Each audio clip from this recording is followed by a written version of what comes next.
All right, so this is my walkthrough for objects 2. We have our last two, I guess I don't know, sub-portions of this.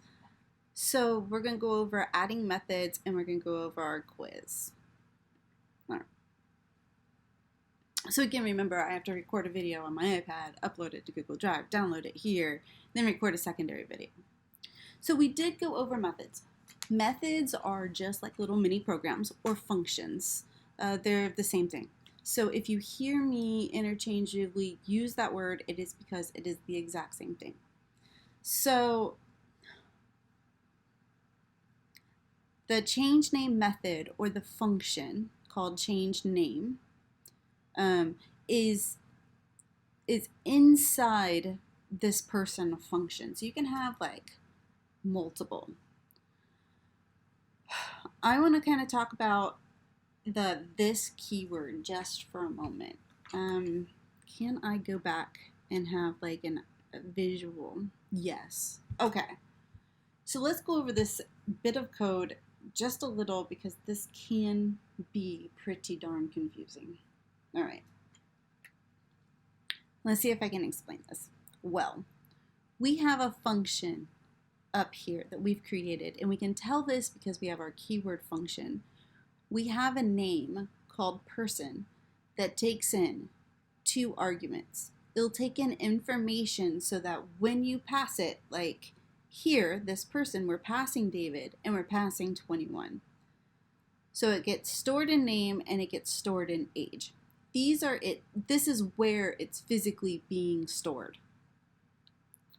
And it's just kind of like a placeholder. I want you to think of them as variables because I guess it's a temporary variable.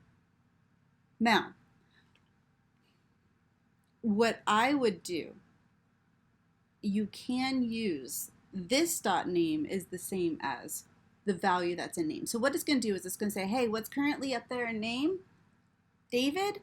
Okay, I want you to store it in a new object that's referencing the same name, but we're going to call it this object, not that object.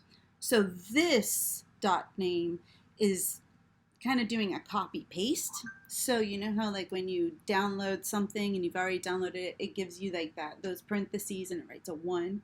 So it's making a copy of it, but it's still maintaining that name and that age right here. And it's saying, hey, I want you to create a new object that won't mess with that and give it the same value that's in that. So now this becomes the new objects that you reference with the this dot format. So you don't have to do that. If that confuses you, that's fine. Personally, I hardly ever use it. What I do is I would create a new variable. If I absolutely wanted a new object, I would just create a new variable. And I would say something like, I know that this is good. I'd probably say something like var person name equals name. And then like var person age equals age. And then I have 2 new objects without using the this constructor. That's the name of it. And so you can have, again, without having to declare with our keyword var, you can just say this dot change name equals the function of name. So now we got to go find where our function name, or our function, hold on. Okay. So this dot change name equals the function name, which is here, which is our this dot name. So the function that we're in, the name object. Again, I personally wouldn't do this. Personally, this is hard for me to wrap my head around in real programming. So having to think about which object is doing which thing is just too much when I can just name a new one. Is it opening up more spots in RAM? Sure. Is that a little less efficient? Sure. Saves my brain. And if you want to later like clean up your code and then come back and put the this is in there to like reduce your memory function, you can totally do that too. So I just want to kind of go over how it works. We don't necessarily see it that much in real life. I've seen people do it, but not often. So, so this dot name will now equal name, even though I know we have this here. So we have a name. We're saying this is a new object. I want it to have this value, which is David. So now this dot name has the value of David, and this dot age has the value of 21. Now I want to take, so you can see right here, we have a change name. So we're now saying, hey, we're going to have an object that's right here called change name. And it's going to have the value of what the function name is, which is going to be now David. And then this dot name is the same as name, which is still David. I think that they are just showing you the different ways of being able to use this. Now we can call right here, because this is our method inside our function person. There's another function inside that function. So another like small program inside that's saying, hey, I want you to give a new name when you say change the name to John. So when we call on this, now we pass John. John now goes here. This is now John. This is still 21. And we're changing the name, and we're having this name be the same value that's now passed again, which is called John, without having to pass 21 as well. So you don't have to pass them both. These are just different ways of being able to do it. Remember how we say that different people program differently. Personally, I wouldn't have done it this way. But everybody has their own, their own way of doing things. So let's move on from that. I wanted to take a moment to kind of explain that.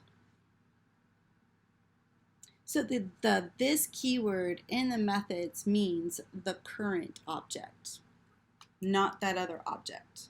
Okay? So you can define the function outside of the constructor, which is the this number function, and associate it with the object. So let's take a look.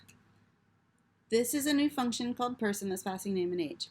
This object called name has the same value of this name that was passed. And this age has the same value of age that was passed. And this year of birth equals born year. But we don't have anything yet called born year. So we're creating another function that's called born year, and it's going to return 2016 minus this dot age, right?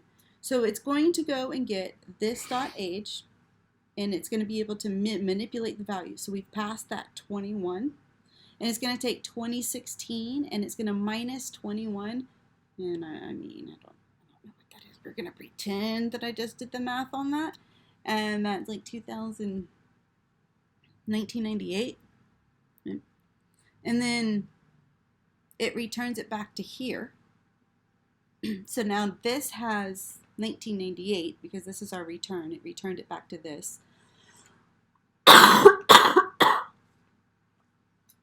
And then it stores in a new object called this dot year of birth.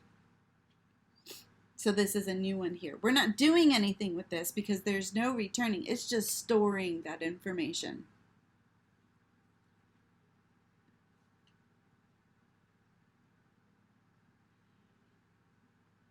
So as you can see, we've assigned the object's year of birth property to the born year function. Born year function, year of birth property here.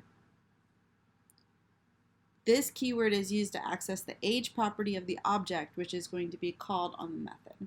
So I showed you how that worked.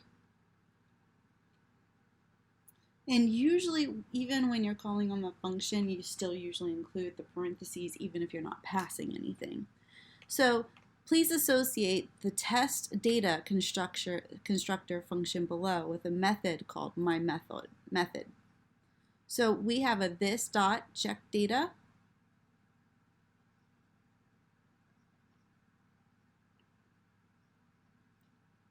You can see that I'm over here going, did I not like have this capitalized? See, it's like messing with it. So I don't know if yours was having the issues with the capital casing or not, but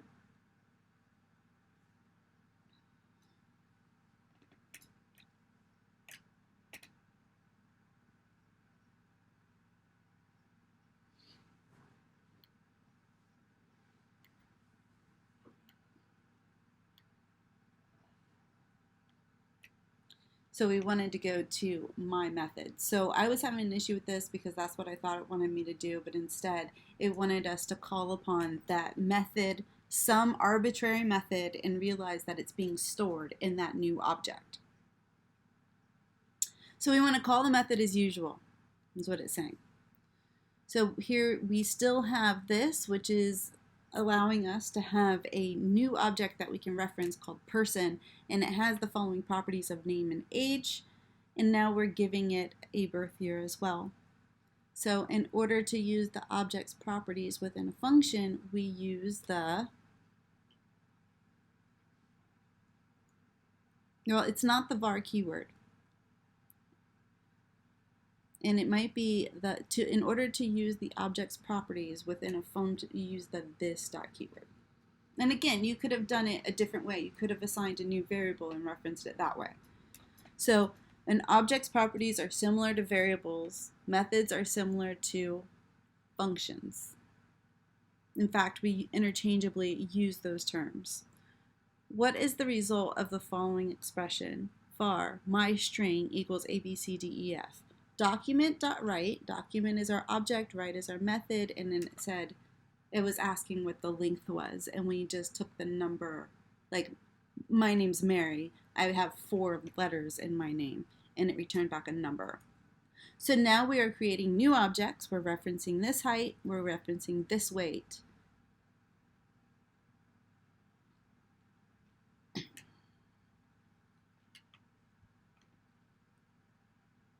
Complete the expression to create an object constructor, taking into account